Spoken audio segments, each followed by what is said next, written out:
ಸಜ್ಜನ ಬಂಧುಗಳೇ, ನೊಂದ ಮನಸ್ಸಿಗೆ ಸಂಜೀವಿನಿಯಾಗಿರುವ ಈ ಧ್ವನಿಗೆ ನಿಮ್ಮದೊಂದು ಲೈಕ್ ಇರಲಿ.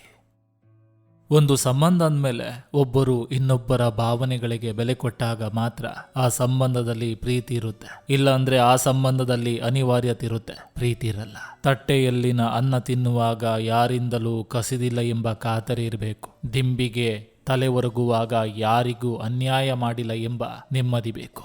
ನಿಜವಾದ ಪ್ರೀತಿಯಲ್ಲಿ ಪ್ರೀತಿಗಿಂತ ನೆನಪುಗಳೇ ಜಾಸ್ತಿ ಇರುತ್ತೆ. ಎಲ್ಲವೂ ತಾತ್ಕಾಲಿಕ, ನಂಬಿಕೆ ಒಂದೇ ಶಾಶ್ವತ.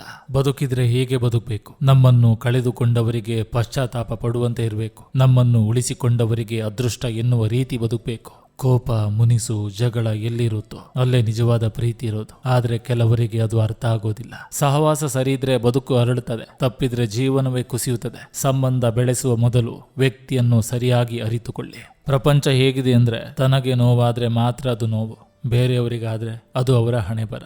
ಒಬ್ಬರು ಇನ್ನೊಬ್ಬರನ್ನು ಸಂತೋಷಪಡಿಸಲು ಹಣ ಬೇಕಾಗಿಲ್ಲ. ಸ್ನೇಹ, ಪ್ರೀತಿ, ಒಂದೆರಡು ಒಳ್ಳೆಯ ಮಾತುಗಳು ಸಾಕು. ಒತ್ತಡದ ನಡುವೆಯೂ ಆತ್ಮೀಯರಿಗಾಗಿ ಸಮಯ ಕೊಡಿ. ಇಲ್ಲವಾದ್ರೆ ನೀವು ಬಿಡುವಾದಾಗ ಮಾತನಾಡಲು ಆತ್ಮೀಯರೇ ಇರೋದಿಲ್ಲ.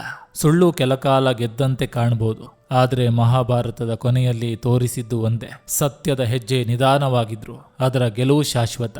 ಎಲ್ಲವನ್ನೂ ಮಾತುಗಳಲ್ಲಿ ಹೇಳಲು ಸಾಧ್ಯವಿಲ್ಲ. ಕೆಲವು ಭಾವನೆಗಳಿಗೆ ಮೌನವೇ ಏಕೈಕ ಭಾಷೆ. ನಮ್ಮ ಕಣ್ಣು ಚೆನ್ನಾಗಿದ್ರೆ ಇಡೀ ಜಗತ್ತೇ ನಮಗೆ ಚೆನ್ನಾಗಿ ಕಾಣ್ತದೆ. ಆದ್ರೆ ಅದೇ ನಮ್ಮ ನಾಲಿಗೆ ಚೆನ್ನಾಗಿದ್ರೆ ಇಡೀ ಜಗತ್ತಿಗೆ ನಾವು ಚೆನ್ನಾಗಿ ಕಾಣ್ತೇವೆ. ಹೂಗಳೊಂದಿಗೆ ಸೇರಿದ ದಾರಕ್ಕೂ ಸುಗಂಧ ಸಿಗ್ತದೆ. ಹಾಗೆ ಒಳ್ಳೆಯವರೊಂದಿಗೆ ಮಾಡಿದ ಸ್ನೇಹ ನಮ್ಮ ವ್ಯಕ್ತಿತ್ವವನ್ನು ಸುಗಂಧ ಭರಿತಗೊಳಿಸ್ತದೆ. ಸಜ್ಜನ ಬಂಧುಗಳೇ, ಇದು ಇಂದಿನ ಸಂಚಿಕೆ ಅಂತ ಹೇಳ್ತಾ, ಈ ಸಂಚಿಕೆ ನಿಮ್ಗೆ ಇಷ್ಟವಾಗಿದ್ರೆ ದಯವಿಟ್ಟು ಒಂದು ಲೈಕ್ ಮಾಡಿ, ಜೊತೆಗೊಂದು ಕಮೆಂಟ್ ಮಾಡಿ. ಮತ್ತೆ ಮುಂದಿನ ಸಂಚಿಕೆಯೊಂದಿಗೆ ಅತಿ ಶೀಘ್ರದಲ್ಲಿ ನಿಮ್ಮನ್ನ ಭೇಟಿ ಆಗ್ತೇನೆ. ನಿಮ್ಮೆಲ್ಲರ ಮನಸ್ಸು ಪ್ರಶಾಂತವಾಗಿರಲಿ ಅನ್ನೋದು ಈ ವಾಹಿನಿಯ ಉದ್ದೇಶ.